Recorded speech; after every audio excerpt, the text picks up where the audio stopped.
El Ministerio Apostólico de Enseñanza y Predicación Rema Internacional presenta hoy la proclamación de las buenas nuevas de Dios para tu vida. El mensaje de ayer, el mensaje de hoy y el mensaje para la eternidad a los que tienen hambre y sed de la palabra de Dios. Un querigma de Dios para el que oiga, el que tiene oídos para oír. Escuche el dabar del Eterno a las naciones. Ahora es el tiempo para recibir el rema del Espíritu Santo a tu espíritu. Escuchemos con fe la memra del Señor para el alma. Vamos a hablar acerca de la séptima trompeta. Este es el segundo plan de juicios.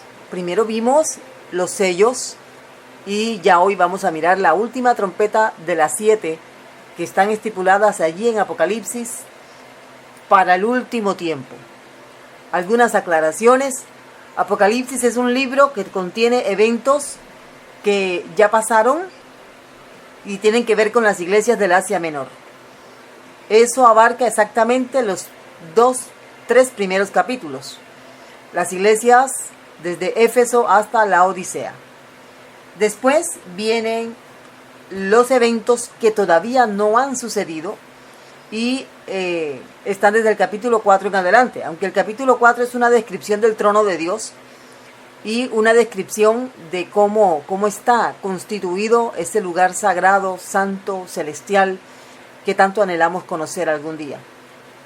Ya del capítulo 5 en adelante está la narrativa de cómo se van a desarrollar los eventos finales sobre la tierra y sobre toda la creación, porque el Señor en su deseo de renovar todas las cosas, regenerar todas las cosas, para Él venir a reinar y cumplir su deseo de estar con nosotros y entre nosotros. Así que vamos a leer Apocalipsis capítulo 11, verso 15, dice la palabra de Dios. El séptimo ángel tocó la trompeta y hubo grandes voces en el cielo que decían: los reinos del mundo han venido a ser de nuestro Señor y de su Cristo, y Él reinará por los siglos de los siglos. Amén. Padre, gracias te damos por tu palabra. Háblanos, oh Dios.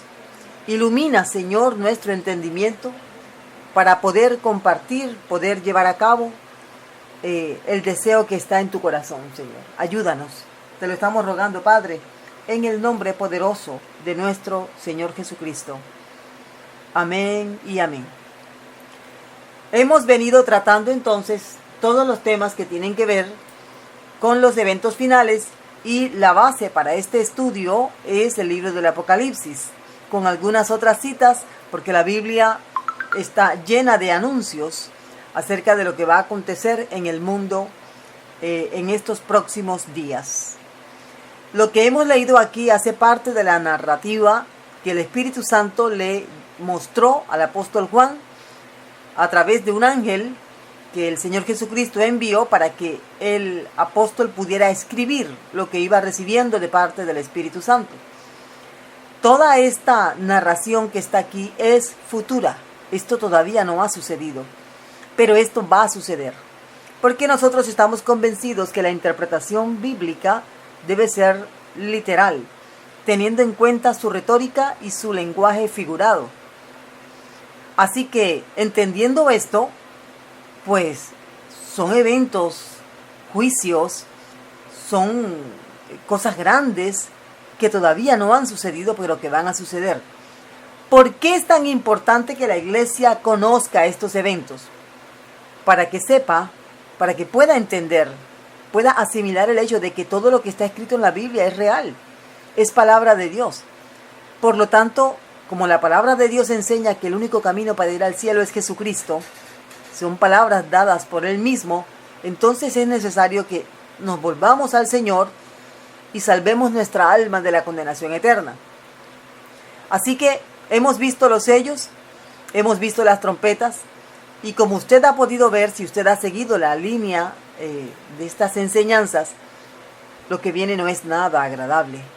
Lo que viene es algo terrible, fuerte y que no se lo deseamos a nadie.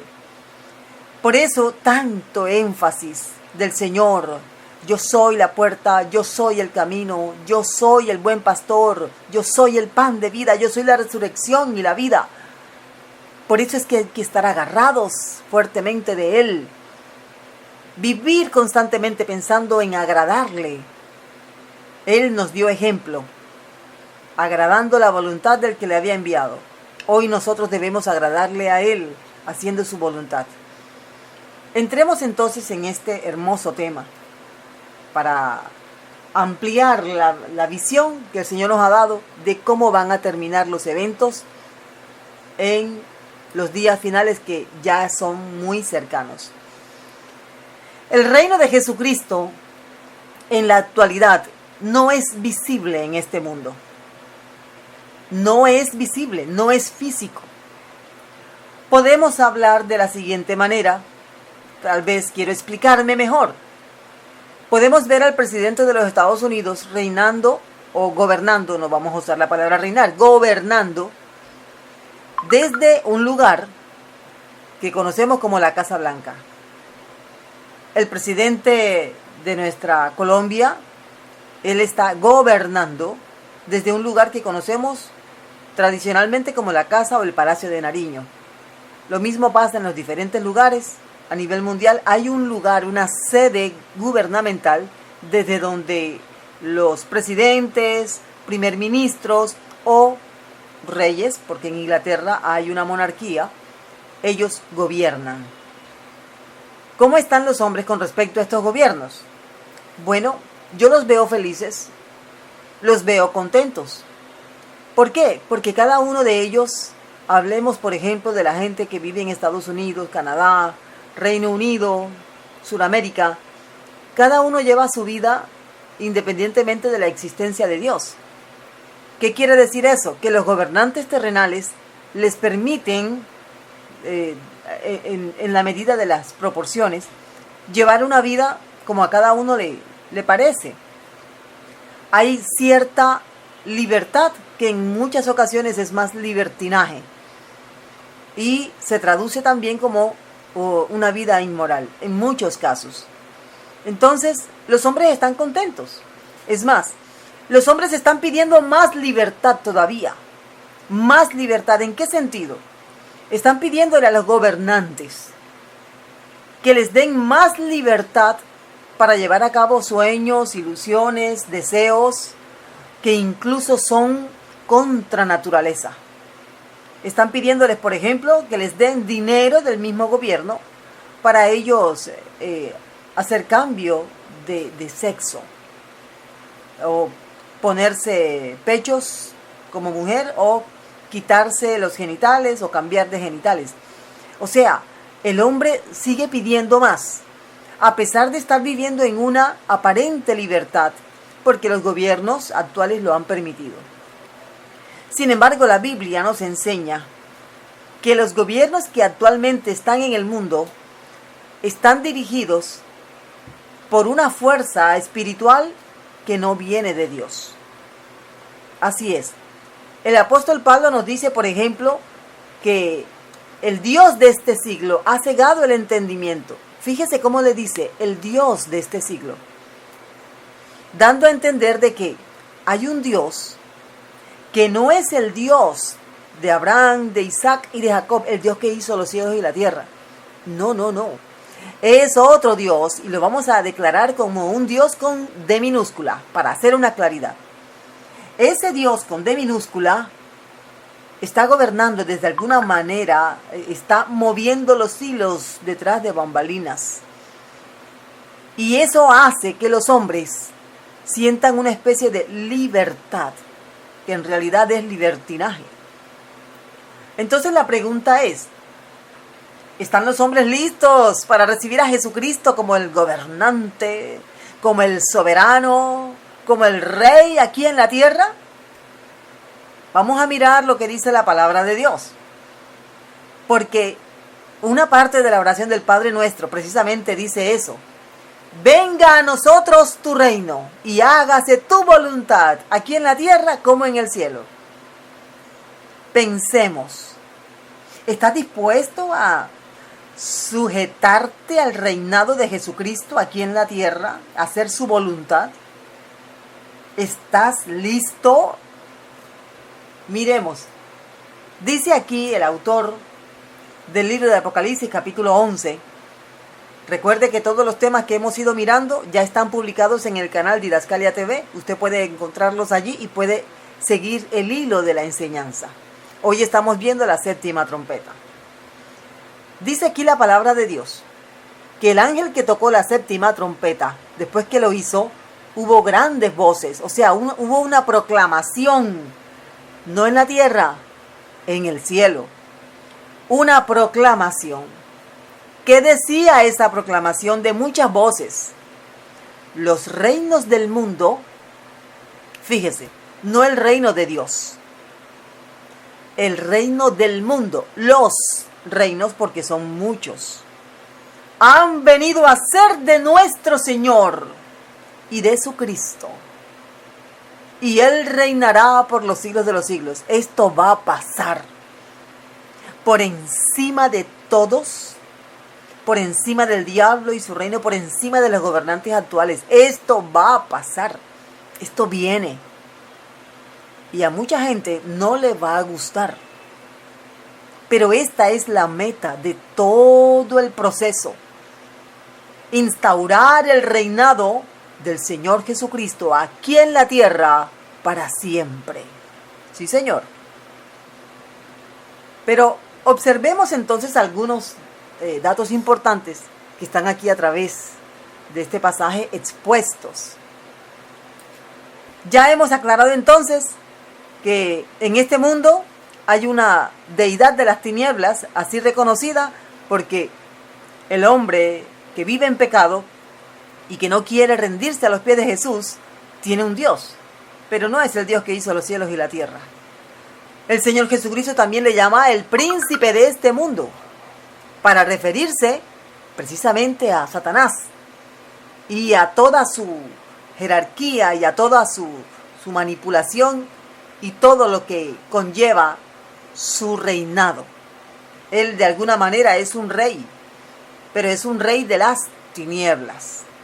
Entonces, miremos si este mundo está listo para recibir a Jesucristo como Señor, Rey, Gobernante, Supremo, no solo aquí en la tierra, sino en el universo entero, en donde Él es Rey. Aclaro, no es que Él no sea Rey, Él es el Rey, pero aquí en la tierra hay un usurpador que ha tomado el lugar del Rey de Reyes, ha tomado el lugar del soberano y se ha apoderado de los hombres para él ejercer su dominio. Pero en realidad, el día que Dios diga hasta aquí, Dios es el que manda, Él es el que tiene el control, Él domina sobre todos. No hay nadie que le diga no, no hay nadie que le diga qué tiene que hacer. Él es Dios soberano sobre todos. Entonces, ¿a qué nos estamos refiriendo con el reinado de Jesucristo? Al reinado en este mundo sobre aquellos que estamos esperándolo y que queremos que Él sea el Rey. Aquellos que voluntariamente hemos aceptado su gobierno en nuestro corazón. En primer lugar, el reino en el mundo será eternamente de Jesucristo. Para eso, nos enseña la palabra de Dios que el reino de las tinieblas cesará, terminará. Podemos observar algunos detalles que ya hemos mencionado, pero podemos decirlo de pronto para quien escucha por primera vez, que ya fue derrotado. A estas alturas la profecía nos dice que Satanás será derrotado con toda su estructura criminal de maldad, de odio, de iniquidad. Será derrocado, removido y destruido. Él está empotrado en este mundo. ¿Cómo lo sabemos? Observe. La primera trompeta que vimos nos habla de un juicio ambiental sobre demonios que controlan la vegetación a nivel mundial. Eso está en Apocalipsis 8:7. Mire qué tremendo es esto. La segunda trompeta es un juicio sobre demonios que controlan el agua, pero el agua del mar. Eso está en Apocalipsis 8:8. Es que en realidad la tierra gime, la tierra grita, llora, pidiendo la libertad de esa opresión diabólica a la que fue sometida por causa de la desobediencia del hombre. Por eso es tan importante conocer lo que enseña la Biblia. Usted no puede vivir ignorante de lo que enseña la Biblia desde Génesis hasta Apocalipsis, para que usted pueda saber lo que va a acontecer y por qué va a acontecer. De pronto alguien pensará, pero Dios, ¿por qué va a destruir la tierra? Pero Dios, ¿por qué va a someter a los hombres, a los árboles, a los animales, a semejante juicio? Porque es que no están entendiendo, no han entendido que Satanás usurpó la creación que Dios le entregó al hombre y está dominando. Al entender eso, claro, Satanás entonces tomó control sobre la vegetación, sobre los montes, sobre el mar, sobre los ríos, y él es el que manda. Por eso es que hay tanta violencia, tanta maldad. Por eso es que Satanás ha tomado control de muchas vidas. Ahora, vamos a usar un ejemplo. Usted es dueño de una casa. Usted decide alquilar, arrendar esa casa. Y las personas que llegan a vivir en esa casa alquiladas firman con usted un contrato. Supongamos, usted va a alquilar esa casa por $100. Y la persona comienza a vivir en la casa. Pero después de un tiempo la persona decide no pagar. ¿Qué hace usted frente a una situación como esa? Tiene allí a un ocupas. ¿Qué va a hacer? ¿Le va a regalar la casa? ¿Los va a dejar seguir viviendo sin pagar y sin devolver la casa? Bueno, el inquilino que invadió el planeta es Satanás. Y él ha robado las almas de los hombres. Y los hombres se han dejado engañar. Por eso la palabra de Dios alumbra. La exposición de la palabra de Dios alumbra el entendimiento. La fe viene por el oír la palabra de Dios. Sigamos con la parábola. Entonces, esta persona ha decidido no pagar, pero no quiere salir de la casa. ¿Qué tiene que hacer usted como dueño? Bueno, yo le diría lo que haría. Yo buscaría un abogado, el abogado me diría, bueno, vaya, busque, dele tanto tiempo, dígale que desocupe, si no desocupa, hágale lanzamiento. Entonces yo voy con un papel, con una orden judicial que dice, bueno, señor, señora, usted tiene que salir de mi casa porque usted no paga y no me ha querido devolver la casa. La persona que está en la casa se vuelve violenta, porque todo lo que es de las tinieblas es violento. Y dice, no, yo no voy a salir porque esta casa es mía. Yo firmé un contrato y me rehúso a salir. ¿Qué hay que hacer en esa situación? Lamentablemente, en estos casos, la autoridad tiene que llegar con fuerza pública. Y la fuerza pública tumba la puerta y comienzan a sacar los enseres y los muebles de la persona que se niega a desocupar la casa ajena. Y hay en parte, destrucción, porque la puerta hay que destruirla para poder sacar a la persona. Hay que sacar las cosas, tirarlas a la calle. La persona incluso trata de destruir la casa para que no la saquen. En total, al devolver la casa, el ocupas la devuelve prácticamente destrozada. Esa parábola debe aclarar lo que ha hecho Satanás. Satanás es el ocupas, el que ha invadido el planeta. Dios es el dueño. Para sacar a Satanás del planeta hay que hacer esto. Pensemos en una persona que ha sido poseída por un demonio. Imagínense hipotéticamente, para los que conocen de lo que estoy hablando, espero que todos, una persona llega, el ministro se da cuenta, esta persona está endemoniada. Bueno, vamos a administrarle liberación. Entonces sientan a la persona en la oficina, el ministro, el pastor, se sienta en su escritorio y le dice a la persona que está endemoniada, bueno, demonio, tú has estado viviendo en la vida de esta persona por tantos años, te voy a pedir que por favor amablemente salgas del cuerpo de esta persona y la dejes libre y te vayas. Esos casos no son comunes. Mire los casos de Jesús. cómo Jesús ministraba liberación. Los demonios estrellaban a las personas. En ocasiones querían tirarlos al fuego, al agua, para matarlos antes de salir de las personas. Pero Jesús no se los permitía. Jesús tenía el control de la situación.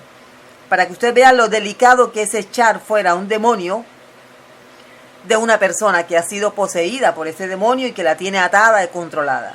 Esto es algo delicado. En otra ocasión hablaremos de estos detalles. Pero aquí lo que estamos resaltando es que el diablo no sale a la buena.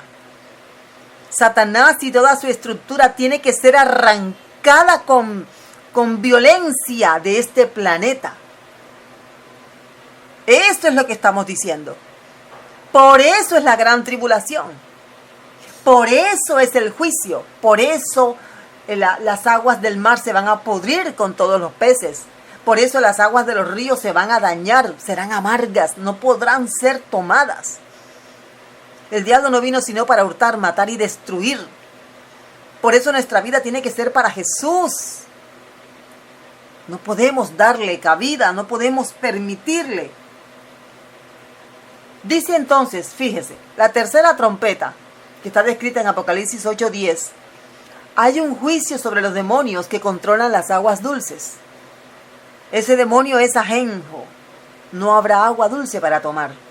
La cuarta trompeta nos dice que habrá un juicio espacial para expulsar los gobernantes de las tinieblas, esos que están descritos allá en Efesios 6:12. Gobernantes de las tinieblas. Todo está impregnado del mal, todo. Póngase a pensar ahora por un momento. Cuando nosotros vemos un paisaje como la cordillera central, aquí en Colombia tenemos la cordillera central, la oriental, la occidental, ese macizo colombiano, eso es algo lindo. Cuando vemos las cataratas del Niágara, cuando vemos tantos paisajes hermosos que hay en la tierra, pensemos, eso no fue hecho así originalmente. Eso fue hecho de tal manera que era hermoso. Mire, el mismo Dios calificó su propia obra como algo bueno en gran manera. A eso bueno en gran manera hay que volver. Pero para volver a eso grande, bueno en gran manera, hay que sacar al enemigo. Hay que expulsar a Satanás en el nombre poderoso de Jesús de Nazaret. La quinta trompeta, fíjese, mire lo que va a pasar en la quinta trompeta. Dios va a sacar los demonios presos en una cárcel que se llama el abismo. La Biblia le llama el abismo. Y los va a sacar con su rey que se llama Abadón, el destructor. Esa cárcel es interna, está dentro de la tierra. Tal vez usted ha escuchado cómo los diferentes regímenes que hay actualmente tienen cárceles donde torturan. Por eso es que tantas personas, tantos hermanos han tenido visiones, han sido llevados a esos lugares y han visto cómo las almas son torturadas. Porque lo que hace el hombre acá en la tierra es muy parecido a lo que hacen las tinieblas en el interior de la tierra. Esto es terrible realmente.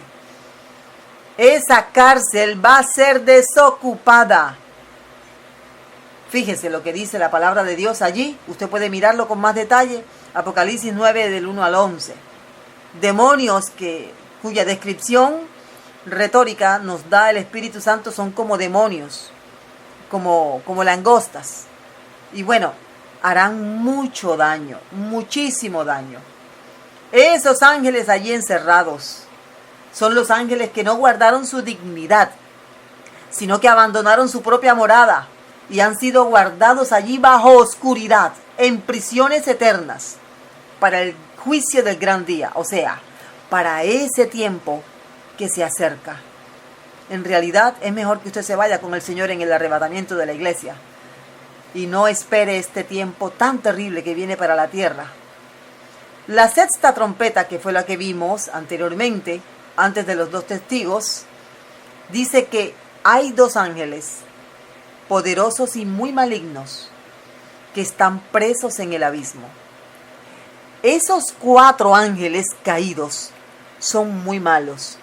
Son diferentes a los demonios que están descritos en los versículos anteriores que hacen parte de la quinta trompeta. Estos ángeles están presos allí. ¿Dónde, en dirección de qué lugar está la puerta de la cárcel del abismo? El río Éufrates. El río Éufrates. Hablamos incluso acerca de que esa zona es el centro de una región conocida en misionología como la Ventana 1040, donde el evangelio prácticamente es difícil de predicar.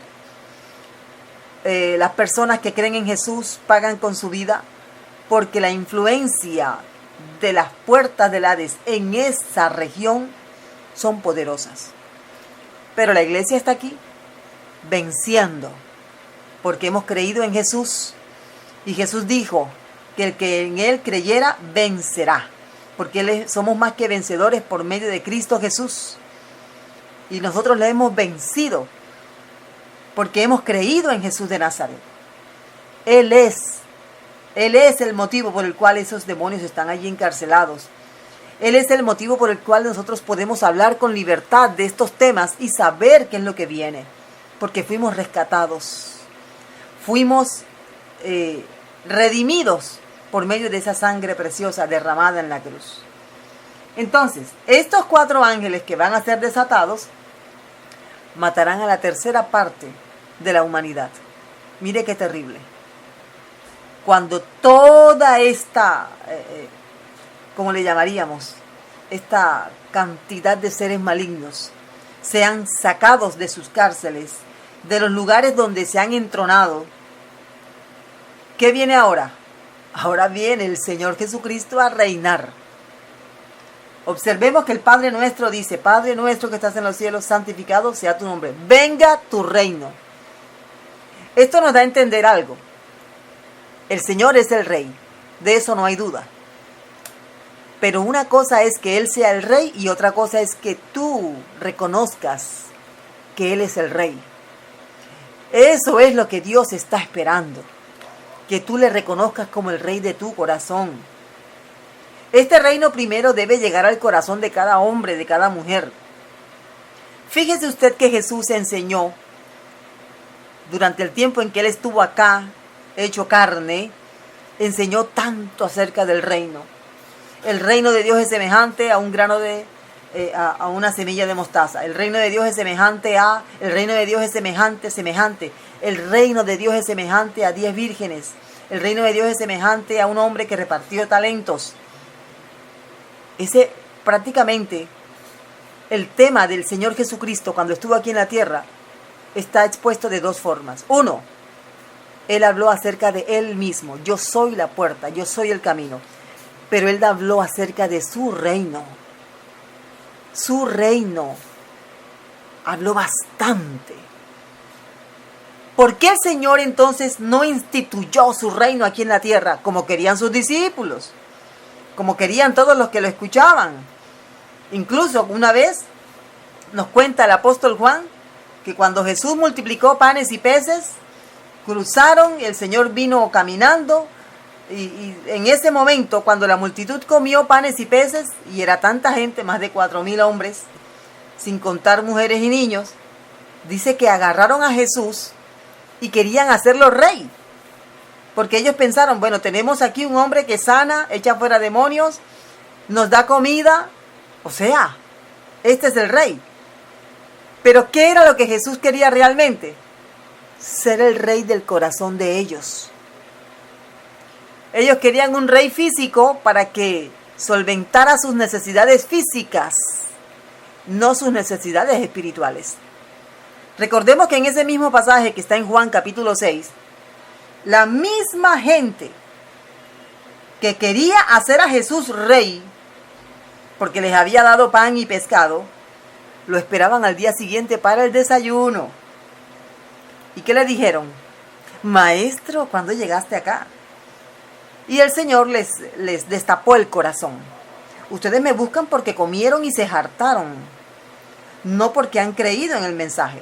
Estoy aquí parafraseando un poquito lo que Jesús les dijo a esta gente. Les habló fuerte, ellos se ofendieron. Y en esa ofensa, que realmente era la verdad lo que Jesús les estaba diciendo, ellos le dicen a Jesús: Bueno, ¿y qué señal nos muestra tú para que creamos en ti? Los mismos que habían querido hacer a Jesús rey, porque les había dado pan y pescado. Sí estamos comprendiendo, ¿verdad, la idea? El hombre quiere un rey que le provea para todas sus necesidades físicas, sin una transformación espiritual. Por eso Jesús vino primero como un niño indefenso y muere en la cruz para ser el rey de nuestra vida espiritual, de nuestro corazón, de nuestro ser. Pero ahora, en su segunda venida, viene no solamente como el rey de nuestro corazón, sino como el rey físico, visual, de todo lo visible y lo invisible. Este es el punto central del reinado de Jesucristo. Esta es la esencia del mensaje del Evangelio. Cada hijo de Dios ora deseando que esto pase. Fíjese, cuando los discípulos le preguntaron a Jesús, enséñanos a orar, Jesús les dijo, oren así: Padre nuestro que estás en el cielo, venga tu reino. Quiere decir que usted, como hijo de Dios, si usted ha reconocido a Jesús como Señor y Salvador, nada en este mundo es mejor y más importante que desear que Jesús venga a reinar desde Jerusalén sobre toda la humanidad y sobre todo el universo para siempre. Debe ser nuestro deseo. No debe ser el deseo de seguir iguales. No debe ser. En segundo lugar, ¿qué pasa o qué va a pasar? Porque este es un evento futuro. ¿Qué va a pasar cuando el Señor haga esa proclamación? Listo. El reinado es de Jesucristo en el mundo. Dice la Biblia que en el cielo hubo fiesta, o habrá fiesta, porque es un evento que todavía no ha acontecido. Dice el verso 16 de Apocalipsis 11. Y los 24 ancianos que estaban sentados delante de Dios en sus tronos, se postraron sobre sus rostros y adoraron a Dios. El gozo, la alegría, esa recompensa, ese alivio, por fin nuestro Señor Jesucristo se va a sentar en su trono de gloria para reinar, no solamente espiritualmente, sino física y visualmente. Así es.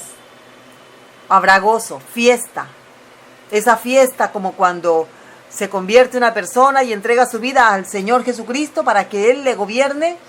Esa fiesta que hay en los cielos, así va a haber esa fiesta. Porque ya no hay un rey malvado reinando. No, ahora el que va a reinar es el Señor Jesucristo, el príncipe de paz. El Hijo de Dios. El que nos va a dar todo en abundancia, sin límite. Además de toda la paz, la justicia que habrá en este reino. ¿Pero qué va a pasar con los hombres de la tierra?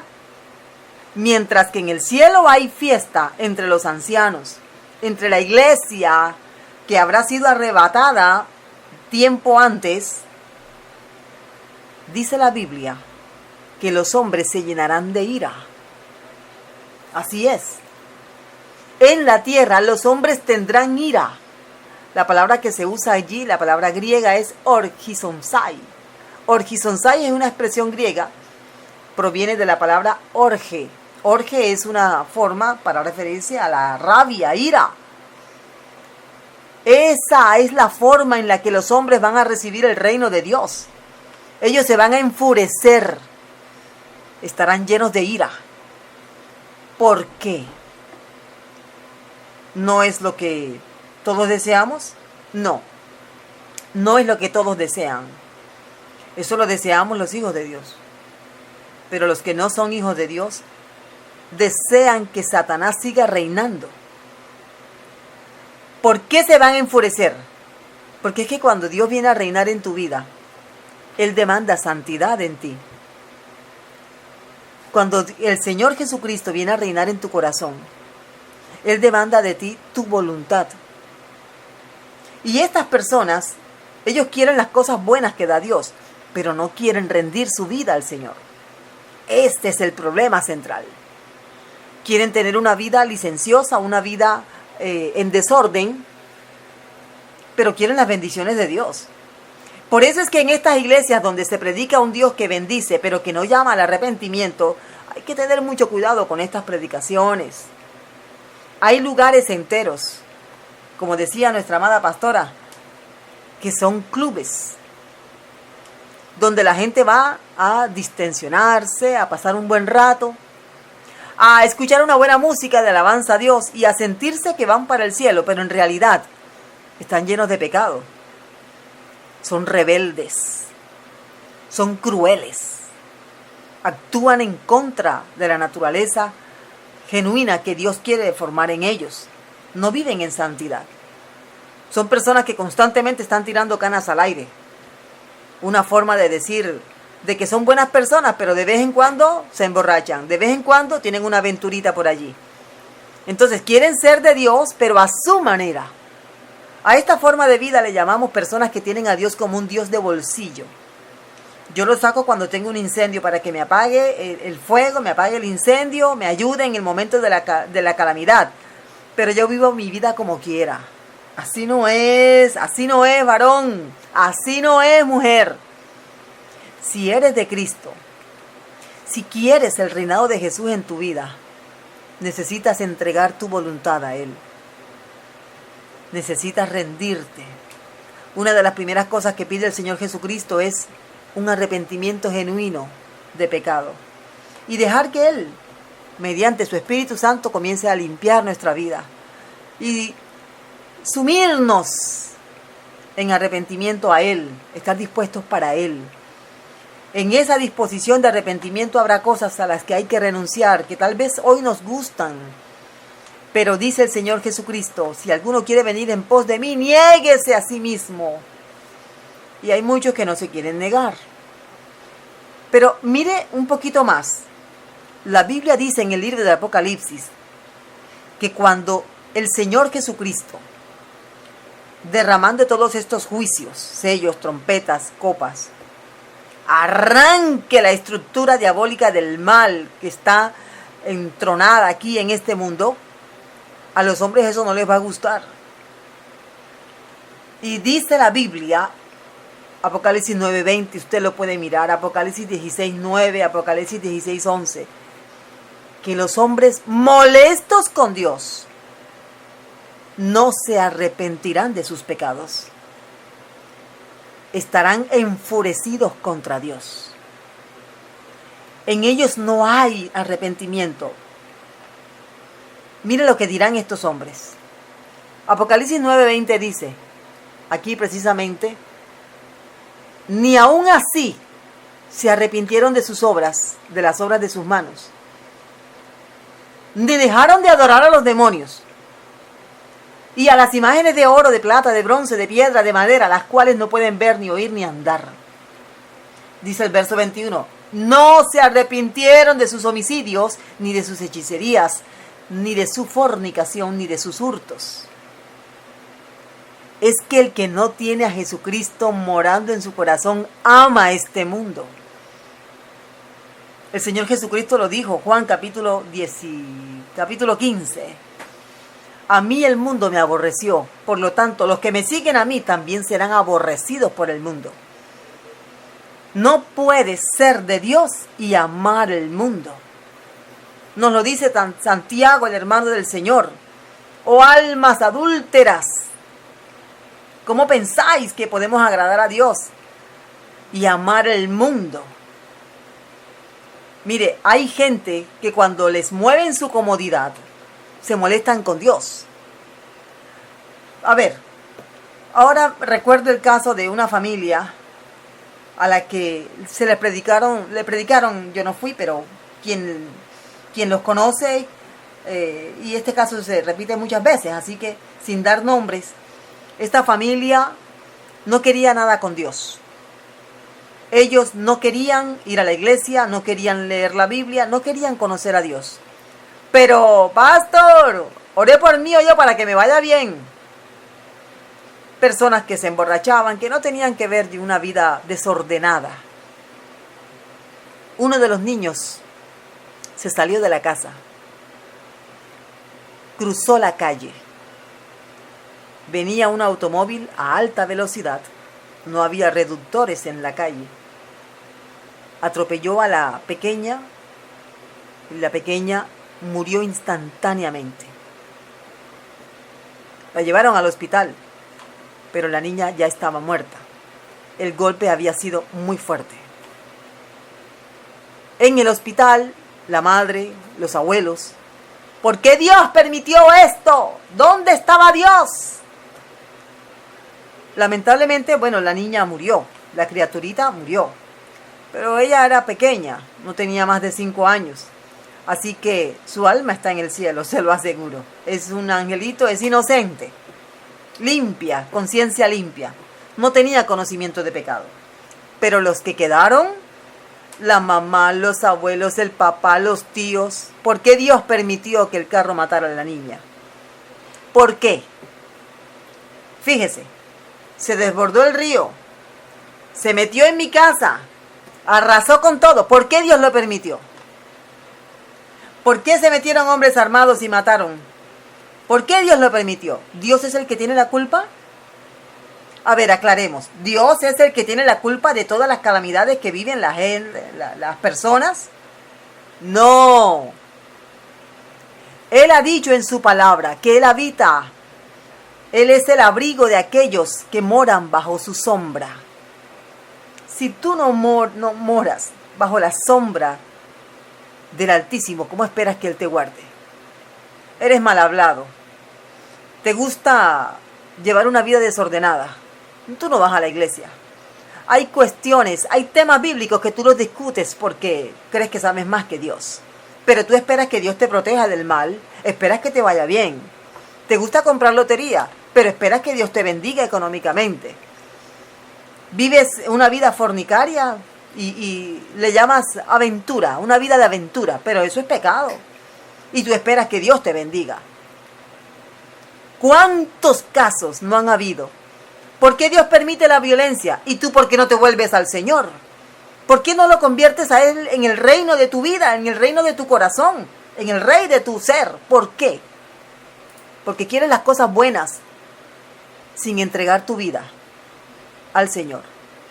Pensemos en un padre, este padre que sacó a su hijo ya adulto, porque el hijo todas las noches llegaba borracho, le pedía plata, lo amenazaba con hacerle daño si no le daba dinero. Era hijo, sí, era hijo, pero era un hijo malo. ¿Qué hizo el padre? Lo denunció en la policía vino y lo metió preso. ¿Qué esperas que Dios haga con aquellos que se llaman a sí mismos hijos de Él, pero no le obedecen? Entonces, por eso es que los hombres se van a irar contra Dios. Porque ellos no quieren realmente en su corazón, ellos no quieren a Jesús reinando en sus vidas. Ahora, ¿por qué no pueden arrepentirse? Porque quien llama al arrepentimiento es el Espíritu Santo de Dios. Y la Biblia nos dice que el Espíritu Santo va a dejar de actuar en la vida de todos aquellos que no conocen a Jesús.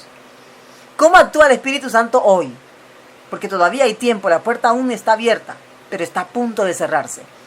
Dice la Biblia, en la segunda carta a los Tesalonicenses, capítulo 2, verso 7, que el Espíritu Santo, aquí refiriéndose a Él como Él a su vez se ha quitado, Él impide la manifestación total de la iniquidad en este mundo, dándole oportunidad a los hombres de aceptar a Jesucristo como Señor.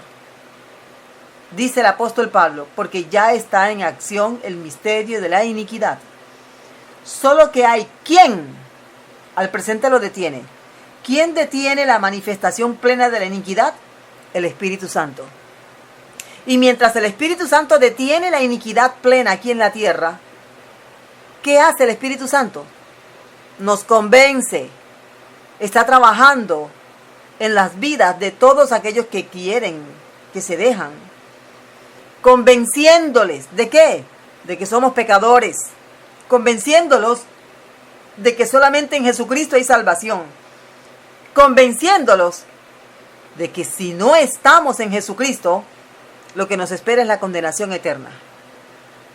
Pero el Espíritu Santo va a levantarse, es una forma de hablar acá Lo que quiero decir es que el Espíritu Santo dejará de actuar en el pueblo gentil y se va a concentrar ¿dónde? En el pueblo israelita, en el pueblo de Israel.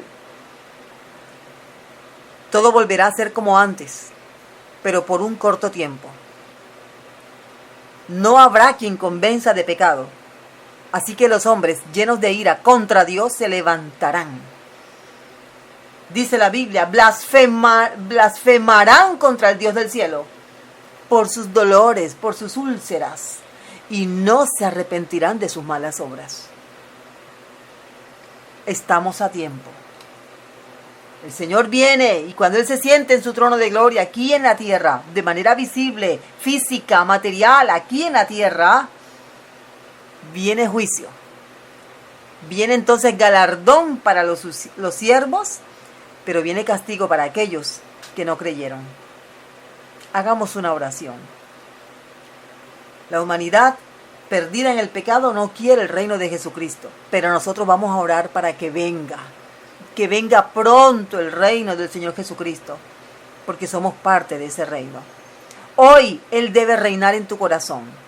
Hoy debes hacer la voluntad de Él en tu vida, para que después puedas participar del reino de Él. Padre nuestro que estás en el cielo, santificado sea tu nombre. Venga tu reino y hágase tu voluntad aquí en la tierra como en el cielo. Ven pronto, Jesús. Ven pronto a establecer tu reino y sigue reinando en la vida de aquellos que te han aceptado como Señor y Salvador. Ven pronto, Señor, porque te estamos esperando. Este mundo quiere tu reinado. Aquellos que hemos creído en ti, queremos verte reinar, como lo dice tu palabra. En el nombre poderoso de Cristo Jesús. Amén. Amén y amén. El Ministerio Apostólico Rema Internacional pone a disposición esta predicación. Ofrecemos ministración a simposios, seminarios, campañas evangelísticas, educación globalizada sana y de carácter interdenominacional. Escríbanos a ministerioremainternacional@gmail.com o llámenos al celular 316-270-7181.